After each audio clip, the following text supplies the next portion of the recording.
el Señor siempre ha dispuesto tener palabra para todos los corazones dispuestos, y hoy va a ser una bendición este tema que el Señor me ha regalado y que estoy seguro de que nos ayudará a comprenderlo de manera integral, para que no solamente sepamos, sino que seamos hacedores de esa palabra, porque de nada sirve saber mucho si nunca aplicamos.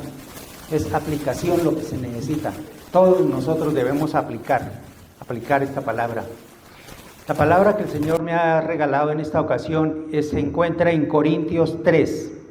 Es todo el capítulo, y ese capítulo de Corintios 3 es muy importante, y ya lo vamos con la ayuda de Dios, a desglosar poco a poco, haciendo que todos nosotros lo entendamos de la manera como Dios quiere que sea entendido, y de la forma como nosotros podamos percibir para hacer lo propio, para que nosotros podamos ser esos hacedores. Entonces vamos a empezar con un pequeño video.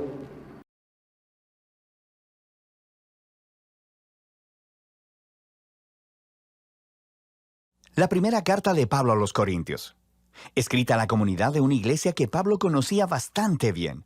Corinto era una importante ciudad portuaria en el mundo antiguo y tenía muchos templos para los dioses griegos y romanos. Era un gran centro económico, así que Pablo fue ahí estratégicamente como misionero. Él pasó allí 1 año y medio conociendo a las personas, hablándoles acerca de Jesús, y una gran cantidad de personas se convirtieron en seguidores de Jesús y formaron una comunidad de iglesia. Puedes leer todo acerca de esto en Hechos capítulo 18. Así que después de algún tiempo, Pablo continuó su trabajo iniciando iglesias en otras ciudades y empezó a recibir reportes de que las cosas no iban bien en la iglesia de Corinto. Estaba plagada de toda clase de problemas, y por eso escribió esta carta. La carta está dividida en 5 partes principales y un saludo final. Y estas 5 secciones principales corresponden a 5 problemas principales que Pablo está tratando. Así que la carta está compuesta como una colección de ensayos breves sobre diferentes temas, pero estas son las ideas centrales que unen todas las piezas. De manera que esto es lo que él hace en cada sección. Describe el problema y siempre responde a ese problema con alguna parte de la historia del Evangelio, que es la buena nueva acerca de Jesús. Y luego les muestra cómo ellos en realidad no están viviendo conforme a lo que dicen creer. Así que esta carta trata de cómo aprender a pensar sobre cada área de la vida a través de los lentes del Evangelio. De manera que empecemos y veamos cómo lo hace. En los capítulos del 1 al 4, el problema es que existen divisiones en la iglesia. Hay algunos otros maestros que han pasado por la ciudad desde que Pablo se fuera.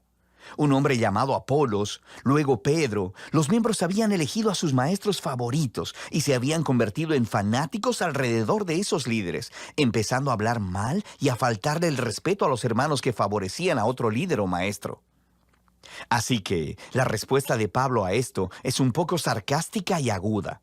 Él les dice, ustedes deben estar bromeando. La iglesia no es un concurso de popularidad. La iglesia es la comunidad de personas que están centradas en Jesús. Sus líderes y maestros son simplemente siervos de Jesús. Así que, aunque puedes preferir a un líder más que a otro, no vale la pena que se dividan por ello, y con menos razón que hablen mal los unos de los otros. El centro de la iglesia es Jesús, las buenas nuevas sobre quién es Él y sobre lo que Él ha hecho. El pueblo de Corinto, cuando el apóstol Pablo se vio en la necesidad de empezar a aclarar algunas situaciones que se estaban presentando allí. Aquí, como podemos ver, se presentaron algunas divisiones. Uno decía, nosotros somos de Apolo, otros nosotros somos de Pablo, otros nosotros somos de Pedro. Había un problema supremamente grande, porque todos sabemos, el apóstol Pablo fue e instaló una iglesia en Corinto, a la cual le dejó su respectivo pastor y tuvo que salir de ahí. Él estuvo más o menos 1 año y medio en Corinto, ilustrando a las personas para que entendieran cuál era el mensaje del Señor. De ahí que se presentaron problemas más adelante, y la persona encargada, del pastor que estaba encargado, le envía una carta al apóstol Pablo de muchas situaciones que están pasando.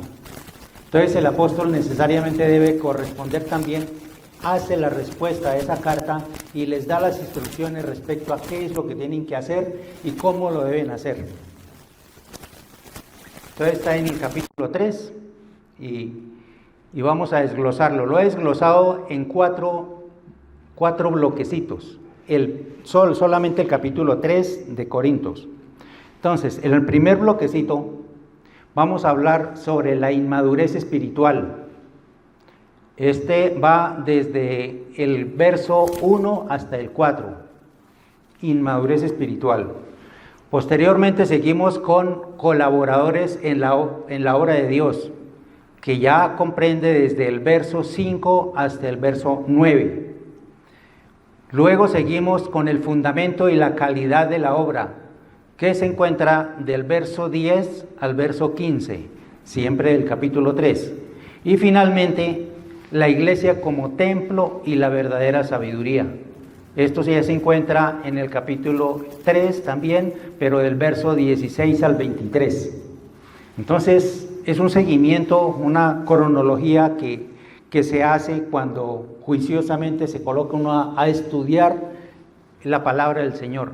Entonces vamos a ver lo de el primero, vamos a retirar los otros tres, los vamos a ver posteriormente. Primero vamos a ver sobre la inmadurez espiritual. Vamos a ver qué nos dice la palabra. En 1 Corintios 3:1 nos dice: de manera que yo, hermanos, no pude hablaros como a espirituales, sino como a carnales, como a niños en Cristo. Os di a beber leche y no vianda, porque aún no erais capaces, ni sois capaces todavía. Porque aún sois carnales, pues habiendo entre vosotros celos, contiendas y disensiones, ¿no sois carnales? ¿Y andáis como hombres? Porque diciendo el uno: yo ciertamente soy de Pablo, y el otro: yo soy de Apolos, ¿no sois carnales? Entonces, esta es la respuesta que el apóstol Pablo envía cuando hay problemas en Corinto, porque se formaron diferentes grupos y estaban rivalizando entre los diferentes grupos. Entonces el apóstol Pablo tiene que empezar a mirar, a ver cómo soluciona estas dificultades. Esto es lo que nos dice en la versión Reina Valera. Vamos a verlo en otra versión. Dios habla hoy y nos aclara un poquito más respecto a lo que él quiere decir. Dice, es la primera, es la misma cita, pero en diferente versión. Ahora dice: yo, hermanos, no pude hablaros entonces como a gente guiada por el Espíritu. Démonos cuenta que ahí ya le da otro matiz. Gente guiada por el Espíritu. Pablo estaba únicamente: vosotros sois carnales porque no están haciendo, hay evidencias en que siguen siendo carnales. Aquí ya la cosa la enfocan desde otro punto de vista. Como a gente guiada por el Espíritu, sino como a personas con criterios puramente humanos, como a niños en la fe de Cristo. Entonces, claro, ahí se contextualiza un poco más la idea sobre cuál es el problema. Que no están siendo guiados por el Espíritu, como Pablo empezó a decirles y como los dejó, que fuesen guiados por el Espíritu. Ahora no. Bueno, continuamos ahí en segundo. Os di una enseñanza sencilla, dice el apóstol Pablo: igual que a un niño de pecho se le da leche en vez de alimento sólido, porque todavía no podíais digerir la comida fuerte, ni siquiera podéis digerirla ahora. Aún mantenéis criterios puramente humanos. Mientras haya entre vosotros envidias y discordias, es que seguís manteniendo criterios puramente humanos y conduciéndonos como hace todo el mundo. Entonces es un poquito durita la palabra, pero es efectiva porque es la realidad. A veces, digamos, sin salirnos del contexto de lo que Pablo está hablando a los corintios, sencillamente ve que todavía están bajo los rudimentos humanos, que no han permitido que el Espíritu Santo esté guiando su comportamiento, sino que lo siguen haciendo como lo estaban haciendo antes, con discordias y con envidias. Y finalmente el otro dice, porque cuando uno afirma yo soy de Pablo y el otro yo soy de Apolos, estáis manteniendo criterios puramente humanos. No es de Dios este comportamiento. Porque si partiendo del hecho de que todos somos miembros de un solo cuerpo, no tenemos por qué hacer diferencia entre el uno y el otro, el concepto del uno y del otro. Es cierto que todos opinamos distinto, que la interpretación es distinta, que todos tenemos una diferente manera de resolver las situaciones. Es cierto, Dios nos creó así, no somos soldaditos de plomo, todos igualitos, no. Pero hay en nosotros, cuando el Espíritu de Dios mora en nosotros, hay la suficiente tolerancia para poder aceptar la opinión de otra persona cuando es adversa a la nuestra. Yo pienso que es azul, otra persona dice, no, es rojo.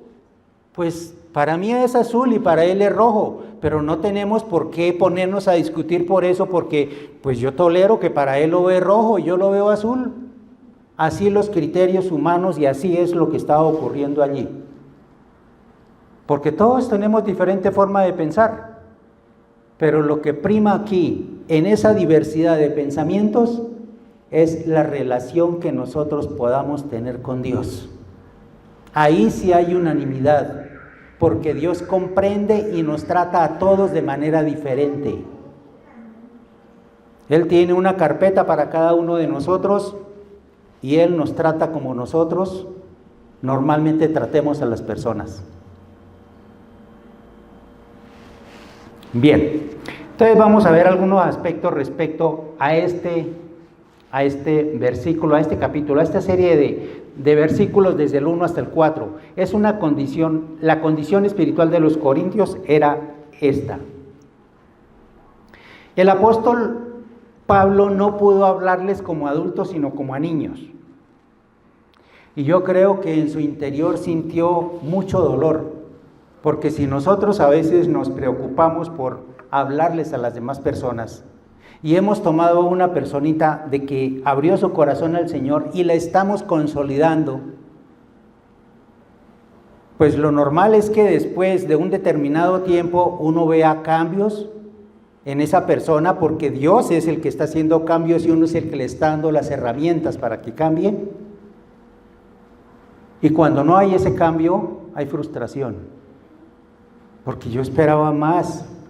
Porque yo esperaba que ya, hombre, con todo el tiempo que se le ha dedicado, con toda la palabra que se le ha llevado, con el ejemplo que he procurado dar, es para que estuviera en un lugar un poquito más alto. Y resulta que no. Entonces hay decepción de parte del apóstol. Porque ¿cómo es posible que, mire, año y medio estuvo dándoles doctrina y después de año y medio y continúan en las mismas? Entonces, pues, es como preocupante y defraudando la condición de tanto esmero y no se ha podido. Entonces, de esa manera, esa era la condición espiritual de esos corintios, lo mismo. Entonces, por eso de una forma o de otra nosotros podemos comprender el sentimiento que tenía el apóstol, la frustración después de haber dado tanto y no ver resultados. Es lo mismo que cuando el Señor se acercó a la matica de higuera porque tenía hambre y no vio nada, pues hay frustración.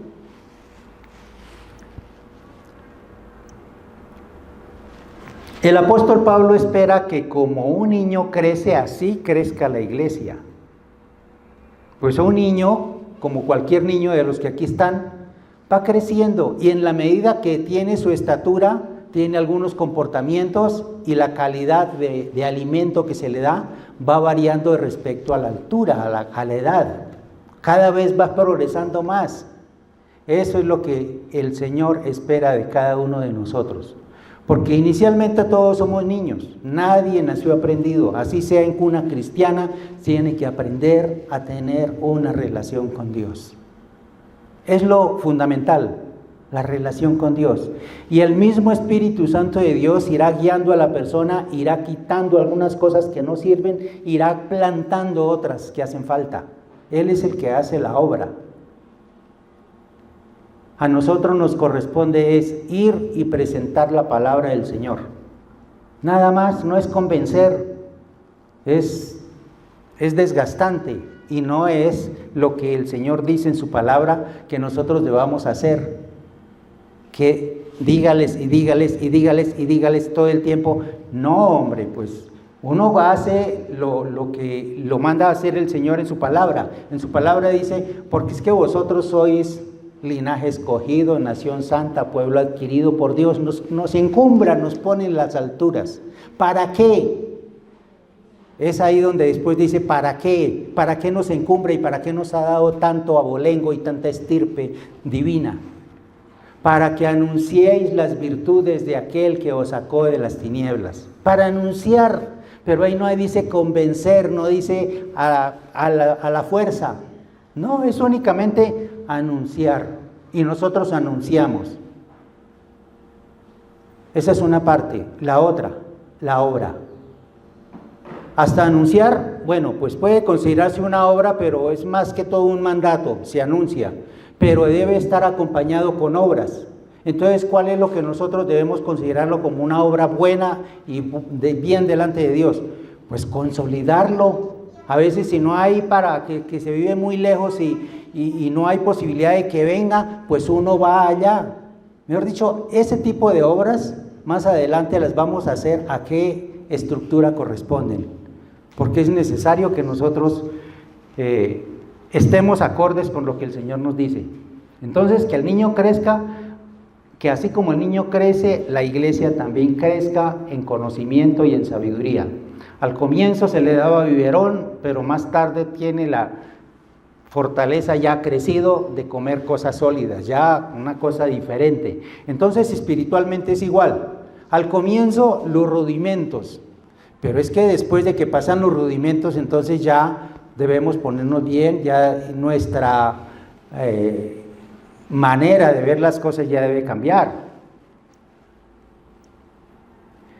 El apóstol Pablo encuentra evidencias de carnalidad en la iglesia.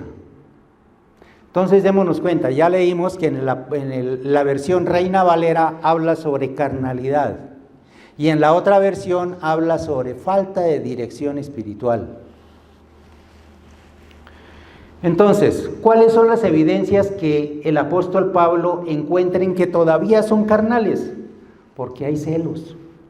Y allá nos dice, veíamos que en el verso, creo que 1 o 2 dice que hay celos, que hay contiendas, que hay divisiones. Estas cosas son evidencias de que todavía estas obras pertenecen a la carne. Esas están contempladas en Gálatas y allá están todas estas. Y si hay esto, hombre, entonces el Espíritu desgraciadamente está a un lado. No ha estado actuando. Solamente se está evidenciando lo que son las obras puramente carnales. Aquí la dibujé o las hice como pareja, pero no es solamente como pareja. Estamos hablando de iglesia y de miembros entre los de la misma iglesia, comunidad, de toda la congregación. Celos, contiendas y divisiones. Entonces aquí es donde dice, no debe ser así. Vamos a ver algunas causas de la inmadurez espiritual, porque sería interesante saber, pues sí, yo estoy inmaduro y reconozco que estoy inmaduro, pero debe haber algunas causas. ¿Por qué estoy en esa condición de inmadurez? Entonces hay algunas causas que las saqué. Primero, cuando hay falta de discernimiento. Para personas nuevas como Arianita, esta palabra es nueva, discernimiento, pues... Entonces la definición de discernimiento es la dificultad para distinguir la verdad del error, lo que lleva a dejarse influenciar por falsas enseñanzas o mi propia opinión. Entonces, cuando falta esa capacidad de discernir, de escoger entre que esto es de Dios y esto no es de Dios, es porque esa puede ser una causa por la cual todavía esté en inmadurez. No hay discernimiento. Falsas enseñanzas, ¿por qué? Porque es que sencillamente aquí se dijo una cosa y quedó plasmada y que así va a ser. Volvemos otra vez al color. Aquí en la iglesia se le dijo que era azul. Llegó un día por ahí en internet y empezó a chatear por ahí, encontró un video interesante que hablaban más o menos de lo mismo que se habló aquí, pero ya el color que se daba allá en internet no era azul, era rojo. Ojo con eso, hermanos, todo lo que está puesto en internet no es verdad, hay de todo. Hay de todo. Y para poder tomar algo para sí, es necesario que el espíritu de discernimiento esté muy desarrollado para decir, sí, esto me sirve y voy a tomarlo para mi vida. Esto no, porque definitivamente en la palabra dice que es azul y debe ser azul. Así de fácil. Entonces a veces hay inmadurez espiritual por esa causa, porque no hay discernimiento. Otra causa, estancamiento en el conocimiento bíblico. Hay veces dice uno, pues yo ya sé, yo ya soy cristiano hace, mire cuánto, 20 años. Yo ya más o menos de la Biblia hasta la he leído toda ya. Y ya conozco cualquier cosa que el pastor venga a hablar, sí, yo ya conozco cuál es el desenlace y qué fue lo que pasó y todo. Pero esto es algo mecánico. Y la Biblia, la palabra de Dios, no debe tomarse de esa forma mecánica. Todo cuanto está en la palabra del Señor es espiritual y debe discernirse de manera espiritual. Cuando en la palabra encontramos que no solamente de pan vivirá el hombre, sino de toda palabra que sale de la boca de Dios. ¿Qué significa? ¿Cuál es la boca de Dios? Pues su palabra, esa es la boca de Dios. Por lo tanto, es necesario que yo atienda y que si yo no conozco o no he entendido o encuentro contradicciones, que primero dice sí, que después dice no, el problema no es de la Biblia, nunca, jamás, porque la Biblia está perfecta. El problema es mío, que no he podido entender, que tengo dificultades en entender porque aquí dice que sí y aquí dice que no. Con la madurez espiritual que uno va adquiriendo en el camino, con eso puede exactamente discernir, esto es así. Estancamiento bíblico. Es la incapacidad por comprender enseñanzas más profundas y permanecer en lo básico de la fe. Aquí entra la fe, porque es que sin la fe nadie verá al Señor. Es decir, sin fe no podremos ni siquiera ser salvos, porque somos salvos a través de la fe, de algo que el Señor Jesucristo hizo. Yo debo creerlo, interiorizarlo y decir, sí, yo acepto esa postura, acepto y estoy agradecido con Dios porque Él fue el que me salvó de una muerte segura, porque iba para la muerte. En tercer lugar, dependencia excesiva de la aprobación de otros. También es un ingrediente que es causa para inmadurez. El que si los otros dicen que no, entonces bueno, pues no. Si yo voy lo que dice la Biblia, pero me dice, no, pues, por decir algo, en la Biblia me dice que yo debo guardar mi cuerpo porque mi cuerpo es templo y morada del Espíritu Santo, por lo tanto no debo contaminarlo. Pero voy y mis amigos, hombre, pero ¿qué le pasa? Esto no es pecado. El que usted haga tal cosa, el que sea una sola, con eso no va a pecar. ¿O en qué parte dice que eso es pecado, el que se tome una sola? No. Entonces eso hace que yo también cambie de opinión, porque los otros me están forzando a hacer cosas que son inconvenientes para mí. Entonces esa dependencia excesiva de la aprobación de otros también es una causa para eso.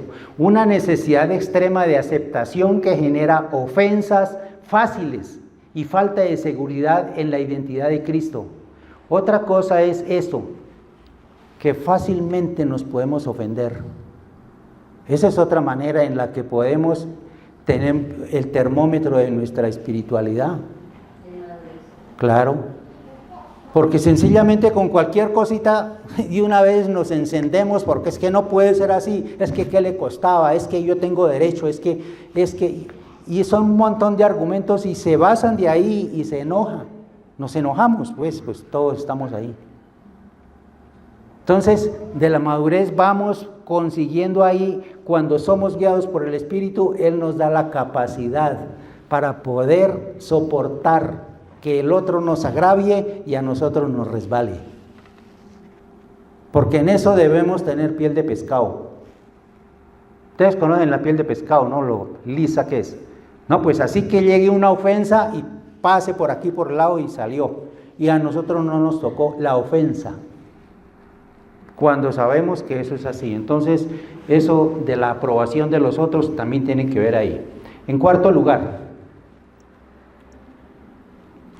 el egocentrismo y la falta del servicio. Pensar más en uno que en los demás, lo cual impide desarrollar un carácter semejante al de Cristo. Yo primero y el resto después. Que me pasan mi bandejita ahí, les pasamos una bandejita con pan, muchos panes para muchas personas, y yo voy buscando cuál es el más grande, primero para mí. Ese tipo de ventajas y eso no está bien. El que primero nosotros y después que miren a ver. Eso es egocentrismo y falta de servicio. Entonces se cuenta, lo que el Señor Jesucristo nos enseñó es que el que quiera ser más alto, más grande, más poderoso, sea el servidor de todos aquellos. Bien, otra causa de inmadurez es la resistencia al cambio y a la corrección. Que viene la corrección así como cuando el papá corrige al niño y que el niño antes viene envalentonado, antes le sale con 2 piedras en la mano. Hombre, eso no es así, no. Cuando estamos en la casa del Señor y procurando buscar ser espirituales, agradar más a Dios, siendo mejores personas, debemos tener en cuenta esto. Negarse a ser confrontado por la palabra o por otros creyentes, lo que bloquea al proceso de transformación espiritual. Entonces es necesario que nosotros no tengamos resistencia al cambio, que los cambios que sean favorables, bienvenidos. Los que sean para mi propia edificación, bienvenido. Pero no hacerlo siempre lo mismo y todo lo mismo, porque así me enseñaron. Entonces, pues hombre, a la corrección. Siempre todos estamos sujetos a hacer lo malo y que otra persona pueda verlo y entonces me corrige y entonces ya no me gustó. ¿Por qué tiene que corregirme? La corrección viene para todos, hermano. Aquí el único quien está exento de ser corregido es el Señor Jesucristo. De resto todos estamos ahí. Desde luego con la madurez necesaria, siempre con decencia, llegar allá y hacerlo ver, esto no me gustó. Confrontación, bien. Y en última ocasión, en último lugar, la vida espiritual superficial, que es reducir la fe a prácticas externas, sin cultivar una relación íntima con Dios, lo que genera fragilidad frente a las pruebas y tentaciones.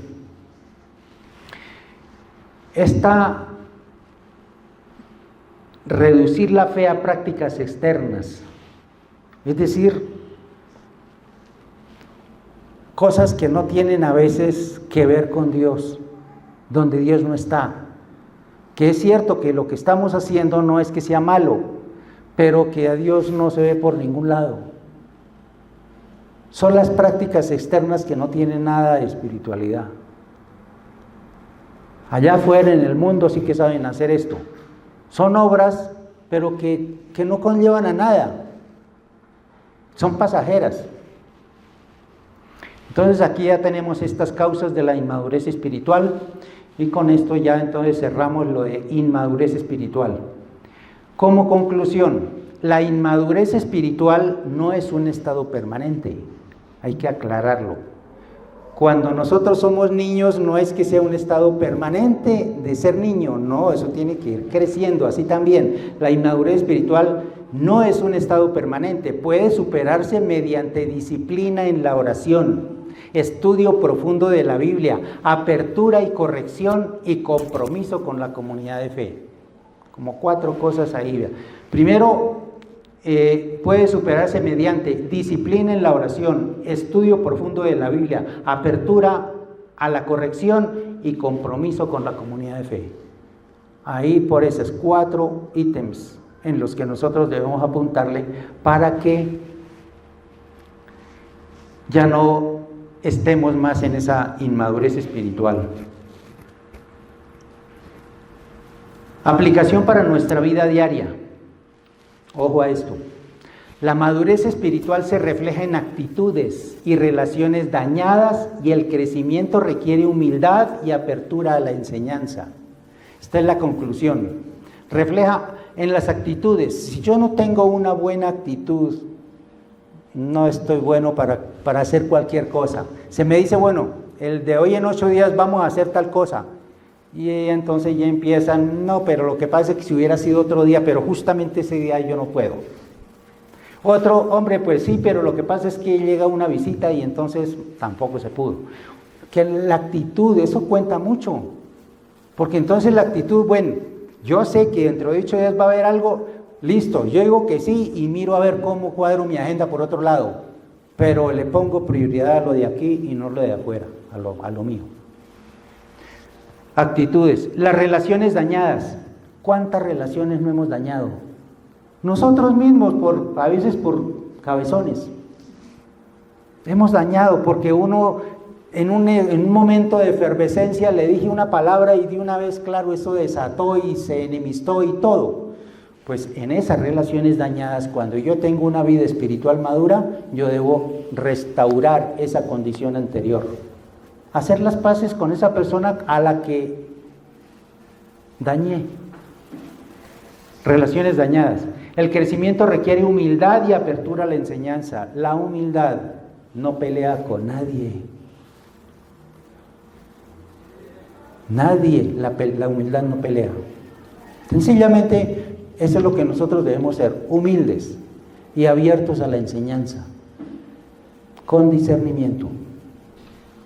No es cualquier tipo de enseñanza, con discernimiento de que sea provechoso para uno y eso nuevo que llegó a mí encaje en la palabra. Entonces, así sí.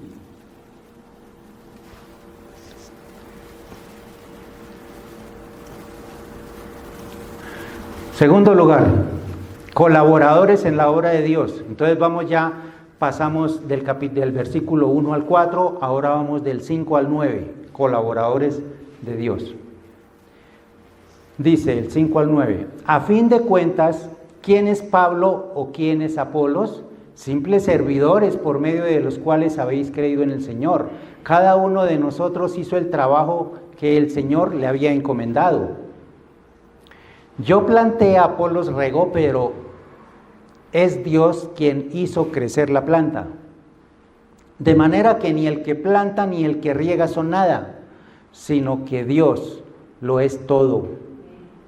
Pues Dios es quien hace que la planta crezca. Los que plantan y los que riegan son iguales, aunque Dios pagará a cada uno, a cada cual, de acuerdo con su trabajo.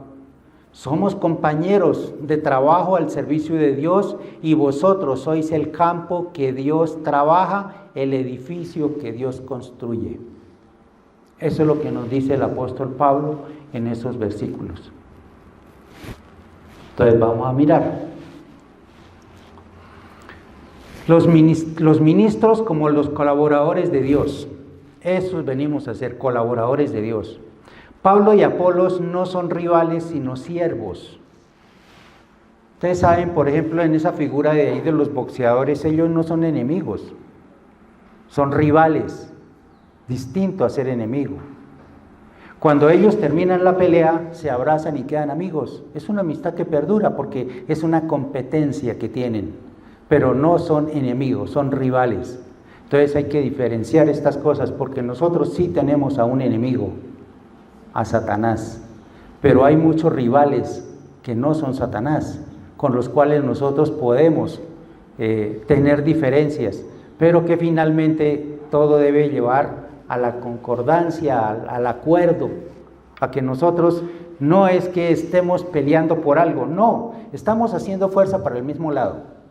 Como hijos de Dios, todos estamos en lo mismo. Diferentes funciones. Claro, uno planta y otro riega, pero el crecimiento lo da Dios. Y son importantes estas cosas. ¿Qué hiciera Dios si alguien no planta? Nada. ¿Cómo si no está plantado? ¿Cómo le puede dar crecimiento a algo que no han sembrado?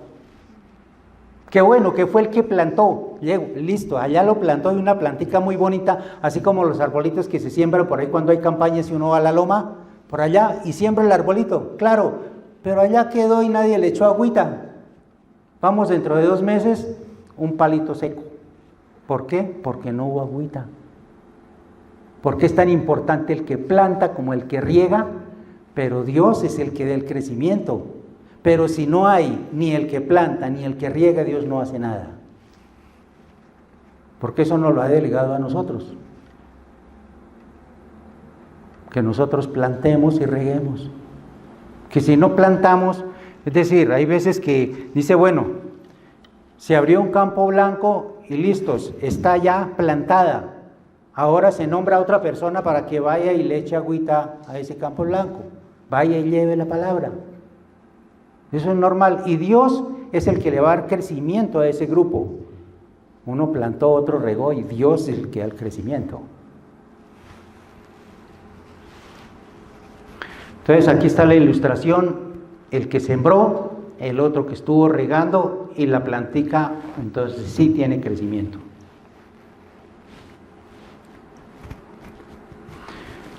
La iglesia como campo y edificio de Dios, todos trabajan en la obra de Dios. Es un edificio, nosotros somos un edificio de Dios. Un edificio no se construye de la noche a la mañana. Desde las bases tienen que estar bien cimentadas para que ese edificio prospere. Y se le va colocando un piso y después el otro piso y después el otro piso. Y somos un edificio, somos de una o de otra forma, ¿qué le digo? Obra divina, obra de Dios, porque es Dios el que da todo eso. Uno contribuye con el Espíritu Santo de Dios. Pero si está en mí, por ejemplo, el Espíritu Santo de Dios coloca algo en mí, tengo que orar por determinada persona, pone el sentimiento, así como a cualquiera de nosotros nos ha pasado, hay que orar por esa persona. Si yo no contribuyo con eso, digo, esa persona no, ¿por qué tengo que orar por ella? No, y no lo hago. El Señor hizo su parte, pero yo falté con la mía, o sea que la obra no se hizo. Más adelante, cuando vengamos a las obras, entonces es que vamos a mirar qué fue lo que hicieron. Y no fue por escasez o por la parte que le correspondía a Dios, porque Dios hizo lo suyo. Nosotros somos los perezosos que a veces no hacemos nada, nosotros, por causa nuestra. Entonces, nuestro edificio a veces poco. Entonces, en la obra del Señor hay unos que son administradores y deben de estar en la obra de Dios, claro. Es una organización que necesita ser administrada, hay recursos que manejar, se necesita una administración. Hay otros que son del grupo de alabanza, también forman parte de la iglesia. Hay otros que predican, hay otros que están trabajando en la parte secular, pero todos ellos vienen a formar lo que es la iglesia, es el cuerpo de Cristo. ¿Sí la identificaron? Ella predica y muchos otros también nos dedicamos a eso.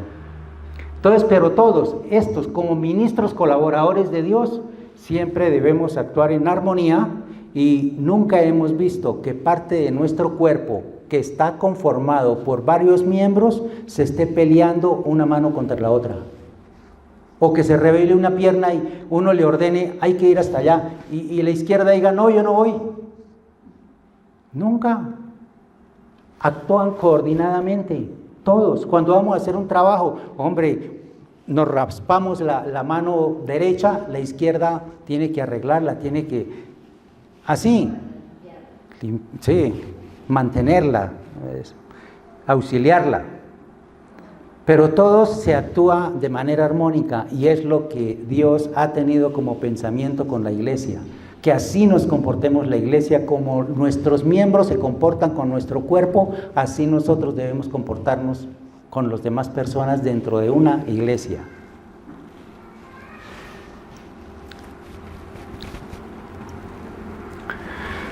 La aplicación a la vida práctica.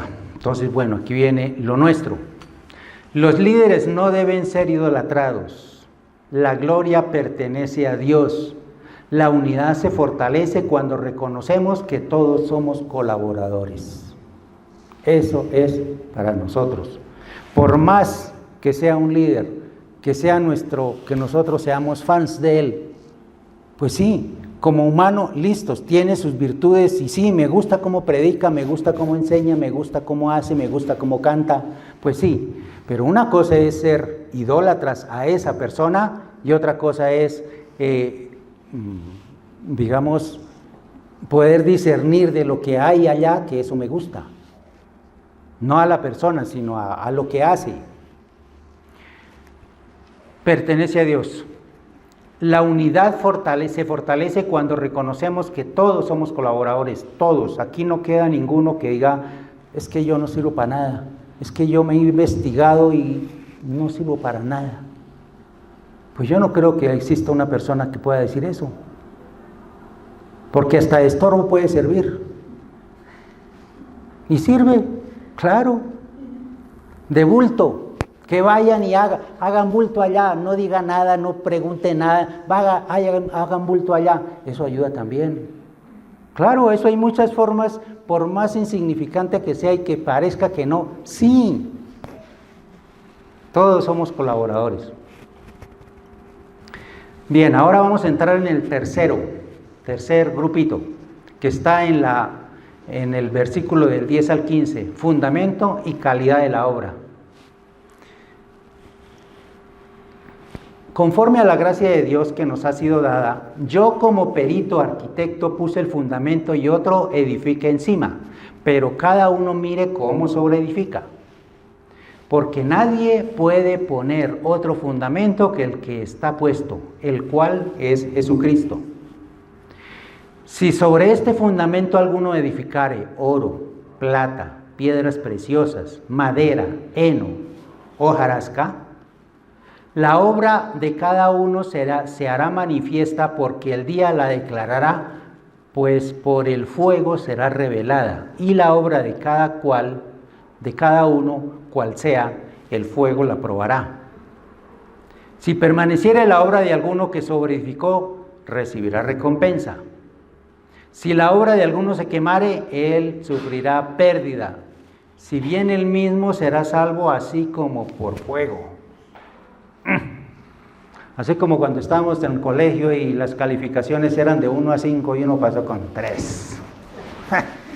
Como por fuego. Con lo mínimo. Entonces el Señor, ya después de que el creyente ha recibido a Cristo en su corazón, claro, ya tiene la salvación.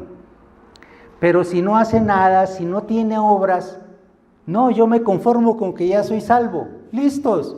Nadie le va a quitar la salvación, sí, es salvo. Y si se muere en ese momento, es salvo. Pero es así, salvo aunque así como por fuego, así con un 3 raspando, de que no va a haber ningún privilegio, porque es que aparte de la salvación que nosotros estamos aceptando, hay privilegios allá, en el alto de los cielos. Hay privilegios. Esos privilegios no forman parte de la salvación. La salvación la recibimos gratuitamente por parte del Señor Jesucristo. Pero la recompensa por las obras que nosotros hagamos, sí tienen un precio allá y de allá vamos a recibir recompensas, de acuerdo a lo que aquí se haya hecho. Entonces, por eso es que se habla sobre esos 4 tipos de materiales, que ya los vamos a ver. La obra sobre el fundamento. Bueno, todos sabemos cuál es el fundamento. Cristo es el único fundamento en la vida espiritual. Cristo. Ahí tenemos la figura del Señor Jesucristo y abajo tenemos los fundamentos en el edificio que Dios está construyendo en nosotros. Que ese fundamento que está abajo, si esas bases no están suficientemente fuertes, profundas y con un buen material, no van a resistir el peso del edificio que se le va a colocar después. En la vida espiritual es lo mismo. Si yo no estoy fundamentado sobre ese fundamento que es Cristo, todo lo que se construya ahí para arriba, en cualquier momento se cae el andamio. Así como pasa con muchas personas que no son de Dios y que empiezan a edificar su fortuna y crecen y les va bien y cada vez más y más. Invirtieron una inversión que les pareció fabulosa y resulta que vino la pandemia y ¡pum! Se acabó la fortuna, se acabó todo. Porque en la pandemia, ustedes saben que mucha gente fue arruinada, porque fue un año que no se hizo nada, y aquellas personas quienes tenían un crédito alto en los bancos, algo tuvieron que hacer, vender sus cosas, mal, sencillamente porque el fundamento no era Cristo. Su fundamento era mi habilidad para hacer negocios, ese es el fundamento. Y mi habilidad para hacer negocios, a veces hasta en Wall Street, por allá en Estados Unidos, también han perdido muchas fortunas porque invirtieron en unas transacciones por allá en la bolsa de valores, resulta que se desplomó y mi plática se perdió. El fundamento no estaba en Cristo, el fundamento estaba en el olfato que ellos tenían para hacer inversiones bursátiles. Entonces, a nosotros no tenemos mucho que pensar. Sabemos que nosotros somos cristianos, que llevamos una relación bonita con Cristo, que nuestro fundamento siga siendo Cristo, así de fácil. Todo cuanto esté fundamentado en Cristo, mi relación personal, mi relación con Dios, mi relación con la congregación, todo va a funcionar de una manera armónica. Así como funciona un reloj, pero no los de ahora, sino de los de antes, que tenían piñoncitos y cremalleras y cositas, todo en una perfecta sincronía, como funciona un motor de combustión interna.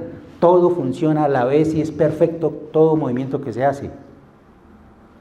Cuando el fundamento es Cristo, eso funciona así. Cuando no, eso en cualquier momento se cae. Materiales de construcción. Aquí viene algo interesante, porque muchos de nosotros, los que ya llevamos algún tiempo, hemos pasado por aquí y hemos dicho, claro, de oro, de madera, de plata, de heno, de hojarasca, pero ¿qué es eso en realidad? Porque aquí se está hablando de obras, y si esa obra es de oro, ¿cómo qué viene a ser una obra en oro que yo pueda hacer? Entonces vamos a verlas. Este es el oro, todos lo sabemos. El oro, para que pueda llegar a esta condición de lingotes, eso no se encuentra en la naturaleza así. Eso tiene que haber habido un proceso larguito y que no es tan fácil. Ustedes saben que la colección de oro, por allá cuando se hace rupestremente, es unas bandejitas y hágale y tierra y saque y eso no salió nada y vuelva. Aquí hay una pepita chirriquitica y ponga la pepita ahí otra vez y otra vez. Al final del día, un tricitico. Bien, pero eso significa platica. Bien, van y lo venden. El que lo compra, listos. Ahora vamos a hacer algo con ese oro. Ese oro normalmente tiene impurezas. Hay que purificarlo. ¿Y cómo se purifica? Temperatura. Hay que ponerlo en un crisol y elevarlo, el oro, a 1064 grados centígrados para que se licúe. Ese es el punto de fusión. Cuando está líquido, se le echa algo como un reactivo y la escoria empieza a flotar porque está líquido. Entonces es fácil. Le sacan con una cuchara la escoria que tiene el oro, la sacan y ya está purificado. Ahora sí se puede solidificar con un molde que tenga como allá, como el de los lingotes. Entonces ya está puro, pero tuvo que someterse a eso. Cuando las obras nuestras, entonces, ¿cómo será? Que es facilito, que hago algo y ya, tú. También tiene que ser, nosotros debemos ser también pasados así como se pasó el oro para que se afine. Entonces miremos. El material oro. Características del material: es duradero, es valioso y ha sido purificado por fuego. En el campo espiritual, ¿Qué significa el oro? La fe genuina y el amor sacrificial. Ese es el oro en lo espiritual. La fe genuina y el amor sacrificial. Amor sacrificial no solamente como el que el Señor Jesucristo hizo, que Él dio su vida por todos nosotros. Es un amor sacrificial. Pero yo también me encuentro en el que se necesita, por decir algo, que esa niña que acaba de salir del hospital no tiene dónde quedarse y se necesita pagar el arriendo y vale 500,000 pesos y no hay cómo, no hay quién. Pues hombre, hagamos una colectica aquí y ayudémosle a la China. Eso es un amor sacrificial. Hay un sacrificio vivo, que eso lo avala el Señor. Perfectamente podremos decir, no me interesa, no tengo plata. Fácil. Pero ese amor sacrificial, esas son obras de oro, así como lo que está allá. Fe genuina y amor sacrificial. En ejemplos de la obra, la enseñanza fiel de su palabra. Eso es una obra de oro. El que uno le esté compartiendo la palabra a otra persona. Esas son obras de oro. El fuego no va a quemar una cosa de esas. El servicio desinteresado, lo mismo. Hombre, que yo hago las cosas sin ningún interés, que a mí no me interesa si me van a decir gracias, hombre, lo estábamos esperando. Mejor dicho, eso era lo que estábamos buscando. Esperando uno a veces palmadita en el hombro o agradecimiento. Nunca hagamos nada por agradecimiento. Si nosotros tenemos el buen agrado de hacerlo, lo hacemos sin esperar gratitud. Porque si no nos dan gratitud, nos vamos a enojar y entonces problema. Mientras que si ya voy con el hecho de que me digan gracias o no, yo lo hago porque sé que estoy trabajando para Dios, pues voy a quedar satisfecho. Si me dijeron, pues listo. Si no dijeron, lo mismo, la misma historia.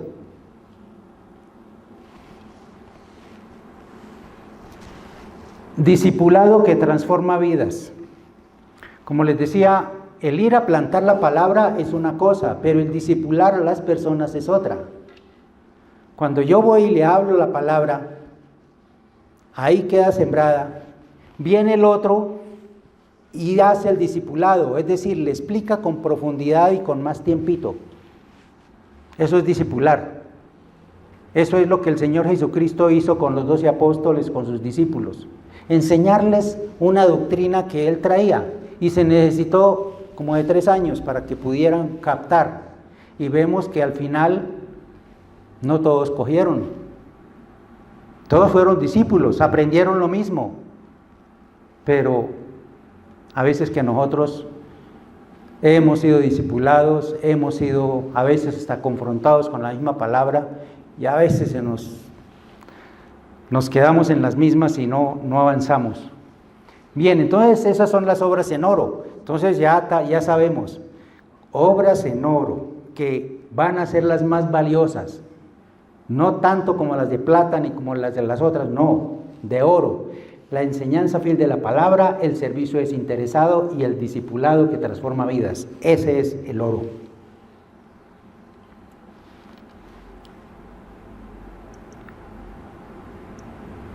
Vamos a ver la segunda, la plata. La plata es resistente, es apreciada, pero también es purificada por el fuego. Con la plata se hace igual, solamente que la temperatura de fusión es un poco menor. Esa se funde a los 950. Es menor. Por lo tanto, su valor también es menor. Por lo tanto, como hay más plata que oro, no es tan valiosa como el oro. Es menos valiosa que el oro. Pero igual sigue siendo buena, sigue siendo bien. Entonces, en el campo espiritual, si queremos trabajar con plata, debemos ser obedientes, que la obediencia sea sincera y con integridad. El Señor en su palabra nos dice es que obedezcamos la palabra, no que la entendamos, porque es que nosotros hay veces que si no entiendo todo, entonces no lo hago. Hay veces que debemos hacer las cosas sin entender. Si en la Biblia dice que debamos de hacerlo o dejar de hacerlo, hagámosle caso a la Biblia sin entender. Seamos obedientes, porque si lo somos, estamos haciendo una obra de plata con la obediencia. Una obediencia sincera. Ahora la integridad. La integridad todos sabemos. La integridad corresponde a todos nuestros ámbitos, todas las áreas de nuestra vida. Que yo soy responsable, que yo soy... todas esas cantidades de valores y de principios que normalmente nosotros conocemos. Eso, el conjunto de todo es integridad. Que nosotros procuremos ser íntegros. Esa integridad, juntamente con la obediencia de la palabra, es lo que constituye la plata en la obra espiritual. Ahora, ayudar a los necesitados con pureza de intención. Desde luego, el hacer por otras personas, el dar de lo mío muchas veces para otras personas, eso es bueno, eso es una obra buena. Pero entonces, demos cuenta, es en relación con las demás personas, es algo horizontal, entre nosotros. Esa es la plata. Porque cuando es el oro, no es entre nosotros, eso viene de arriba. Es yo el estar procurando difundir su palabra, es el discipular, ese es el oro, la relación que existe vertical entre el hombre y Dios. La relación horizontal entre nosotros es la plata, es entre nosotros. Ayudar a los necesitados con pureza y los ministerios centrados en Cristo, todos entre nosotros. Esos ministerios que no nos pase así como en el caso de Pablo, de los corintios que estaban atropellando los unos con los otros. No. Entonces ya nos vamos dando cuenta en sí esas obras tan importantes, qué es el oro y qué es la plata. Sigamos. Piedras preciosas. Piedras preciosas, son hermosas y raras, permanentes. Esas son las virtudes espirituales, las que están hechas en las piedras preciosas. Cuando yo tengo paciencia, bondad, dominio propio, obras que reflejan el carácter cristiano nuestro.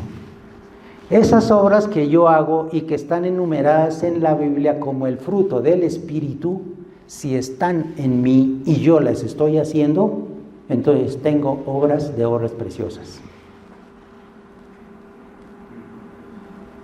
Porque esas virtudes que de las cuales habla ya que es el fruto del Espíritu en Gálatas, esas virtudes son para aplicarlas.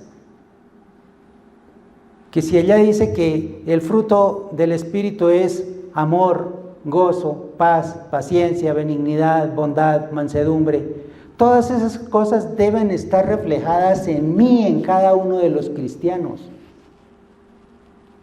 Porque de esta manera entonces sí serán esas obras duraderas y entonces sí estarán hechas esas obras semejantes a las piedras preciosas.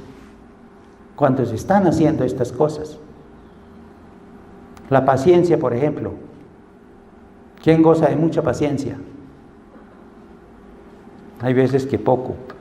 Pues sí tengo paciencia, pero de 1 a 10 ya voy en 4. Nos hace falta a todos, por eso, por una sola, por la paciencia, por poner una.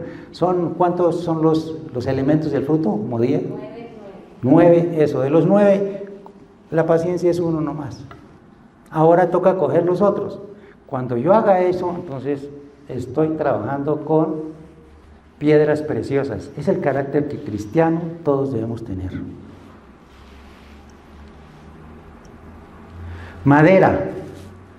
La madera. Claro, todos conocemos la madera. Madera, común, perecedera e inflamable. Obras hechas con apariencia de solidez, pero sin raíz espiritual. Son unas obras muy bonitas en madera, una machera. Hacen unas obras, son verdaderos carpinteros que son, pero unos duros para hacer. Pero resulta que es en madera que es inflamable. Cuando pase por el fuego. Entonces, ¿cuáles son los ejemplos de las obras? Programas o ministerios centrados en la fama, el ego, fines personales y no en Cristo. En muchas iglesias se hacen muchas cosas a nombre supuestamente de Cristo, pero eso es fama para el pastor o fama para la iglesia o fama para otras cosas. Pero ahí Cristo, nada. Esas son obras que se hacen con madera. Son muy, a veces, bonitas en su apariencia, son llamativas, claro, pero vamos a ver a la realidad y no sirve para nada. Conciertos grandes que se dice, que hacen pero unas maravillas, mucho humo, muchas luces, mucha cosa, y vamos a ver si al Señor podría agradarle esas cosas en donde hace de todo. No se sabe qué tipo de material lo catalogue Dios, ese tipo de obras. El caso es que es combustible. El otro es el heno. ¿Sí conocen el heno? El heno es un material, es un alimento que se puede deshidratar y guardar para cuando no haya pasto, darle al ganado. Después, cuando no hay pastico, entonces pues se saca el heno porque se pone así como esos cubitos que está ahí. Se hidrata y se le da a los animales y ahí hay para los veranos. Es heno. El heno, abundante, ligero, fácil de consumir. En el campo espiritual son actividades superficiales sin ninguna profundidad. Ejemplo actual de la obra, son palabras bonitas pero sin fruto. Religiosidad externa sin una transformación interior. Solas palabras bonitas, como políticos. ¿Qué más no prometen y qué más no hacen? Palabras bonitas y suenan hasta un discurso muy bonito, pero son puro heno. Porque si pasan por el fuego, de eso nada quedará. Y finalmente, la hojarasca. Todos conocemos la hojarasca. Hojarasca. Desechos sin valor, se queman muy rápido. Obras vanas, sin ningún propósito eterno. Son actividades que impresionan al momento, pero no dejan impacto espiritual duradero. Se pierde todo porque eso ahí no... Sí, se tuvo un momento de que mucha gente se fascinó con algo y un momentico, pero salieron y ya pasó. No quedó nada. Obras hechas con hojarasca. Entonces, como vemos, hermanos, esto es muy interesante. Solamente el capítulo 3, vea cuánto estamos sacando solamente de todo esto, porque ya avanza la hora. Nos queda únicamente la otra, la del fundamento. Entonces, prueba de fuego. Todo lo que estuvo anteriormente, el fuego, el heno y la hojarasca, eso se quemó, eso no quedó nada. Quedó lo que está arriba. Al oro no le hizo nada el fuego, a la plata tampoco, a las piedras preciosas tampoco, y fueron las obras que ya estuvimos viendo. Que esas obras permanecen. No son como las que están hechas con madera, con heno o con hojarasca. Recompensa o pérdida para el obrero fiel cuando recibirá galardón. Claro, estas flamas o ese recompensa, tanto a veces ustedes saben que el Señor gratifica aquí en la tierra y gratifica también en lo alto de los cielos, en ambas partes, cuando se hacen obras que son buenas, son agradables, que pertenecen al oro, a la plata o a las piedras preciosas. Hay galardón por eso. No trabajamos de balde. Pues si yo trabajo en lo espiritual, mi salario también debe ser espiritual. Solamente que todos somos poseedores de dos naturalezas, la naturaleza material y la naturaleza espiritual, y a ambas debo satisfacer, a mi materia y a mi espíritu. Por lo tanto, se necesitan de las dos. Alimento para mi espíritu y alimento también para mi cuerpo. Entonces, allí también esa será la gratificación. El obrero fiel recibirá recompensa en los cielos de aquí, o el otro que no va a recibir nada de eso. La aplicación a la vida diaria, esta es para nosotros. La calidad de nuestro servicio sí importa, sí importa. No basta con trabajar mucho, sino hacerlo sobre el fundamento correcto y con fidelidad. A veces trabaja mucho y no hay provecho de tanto trabajo que se hace. Esa no es la manera. Mucho trabajo y poco. Es como si se hiciera, mucho trabajo, hice una obra en madera, maravillosa, primorosa, una obra, pero es que si eso se prueba por el fuego, por más bonita que sea y por más esto, no quedó, porque finalmente el fuego es el que va a probar todo eso. Entonces, para nosotros, el servicio sí importa, la calidad sí importa, pero siempre conservando nuestro fundamento. Ahora sí, el último, la iglesia como templo y verdadera sabiduría. Entonces vamos a ver ya los últimos versos en donde dice, ¿no sabéis que sois templo de Dios y que el Espíritu de Dios mora en vosotros? Si alguno destruyere al templo de Dios, Dios le destruirá a él, porque el templo de Dios, el cual sois vosotros, santo es. Nadie se engaña a sí mismo. Si alguno entre vosotros se cree sabio en este siglo, hágase ignorante para que llegue a ser sabio. Porque la sabiduría de este mundo es insensatez para con Dios, pues escrito está, Él prende a los sabios en la astucia de ellos.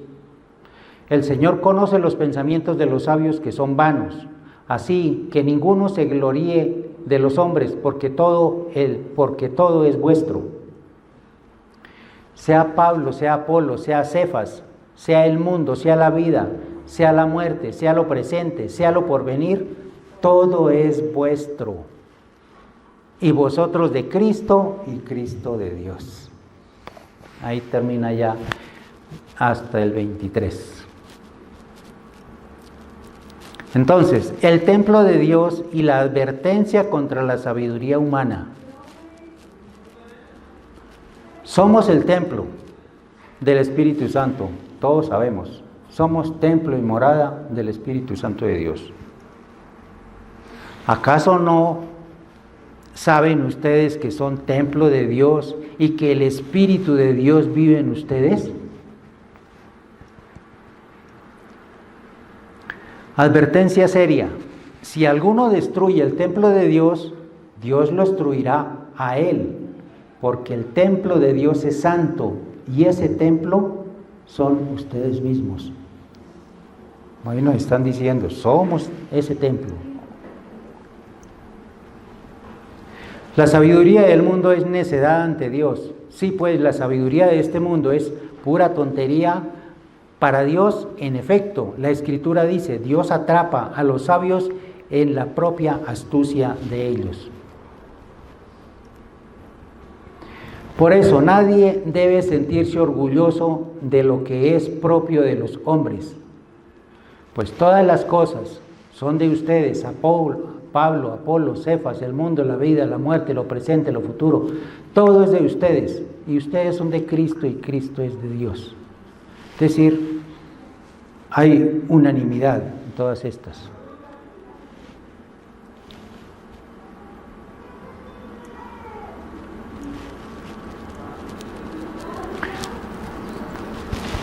Vamos entonces a Jeremías ya como conclusión.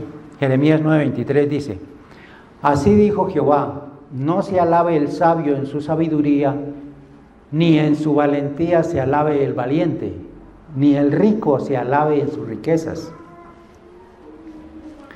Mas alábese en esto, el que se hubiere de alabar, en entenderme y conocerme, que yo soy Jehová, que hago misericordia, juicio y justicia en la tierra, porque estas cosas quiero, dice Jehová.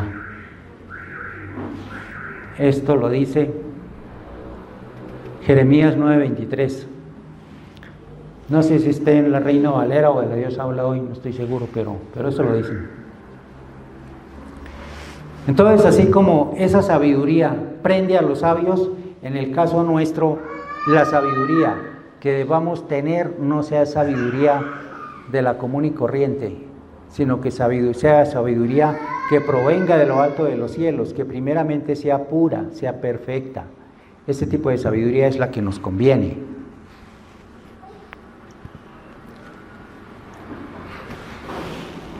Entonces, hermanos, todos sabemos que las instrucciones que Dios a veces nos da para compartirlas es justamente para eso. A mí me regaló esta ilustración en estos días y la quise compartir con ustedes porque sé que es de grande bendición para todos, que nos fortalece, que nos aclara, que es como apertura al conocimiento, que es necesario que nosotros tengamos ante todo un espíritu humilde para poder estar asimilando cosas nuevas, aprendiendo cosas nuevas, porque son útiles para nosotros y en este caso estoy seguro que habrá de ser utilidad para todos los que estuvimos estudiando este tema. Nos levantamos, hermanos, hacemos una oración para que el Señor plasme este conocimiento en nuestra mente, para que no se nos olvide, para que lo podamos llevar, ojalá durante toda nuestra vida, para saber cuáles son las obras en oro, cuáles son las obras en plata, porque esto es lo que pude sacar, pero estoy seguro de que ustedes se ponen a leer la Biblia, el Señor les revelará otras muchas cosas más, de todas estas cosas que Él tiene en su palabra. Bendito Dios. Tú has sido bueno, Señor, y hoy nosotros estamos regocijándonos en ti, porque tú velas, Señor, por nuestra salud espiritual, porque tú velas, Padre Santo, por el alimento y el nutriente que tú nos estás dando a través de tu bendita palabra. Que seas tú hoy, Señor, a través de tu Santo Espíritu, colocando en cada uno de nosotros el buen deseo y la humildad necesaria, Señor, para poder poner en práctica las cosas que hoy hemos aprendido. Que tu mano generosa, Señor, siga resplandeciendo sobre nosotros, que nosotros siempre estaremos vinculados a ti, Señor, porque tú eres el único que puedes hacer tanto obras como cosas maravillosas. Por eso, Señor, damos a ti toda la honra, la gloria y la alabanza, Señor. Muchas gracias por tu amor y gracias, Señor, porque tú eres bueno y porque tu palabra, Señor, es la que continuamente nos está edificando y la que nos va a llevar de gloria en gloria hasta llegar a la estatura perfecta del Señor Jesucristo. Te damos gracias, Padre, en el nombre de Cristo Jesús, Señor nuestro. Amén.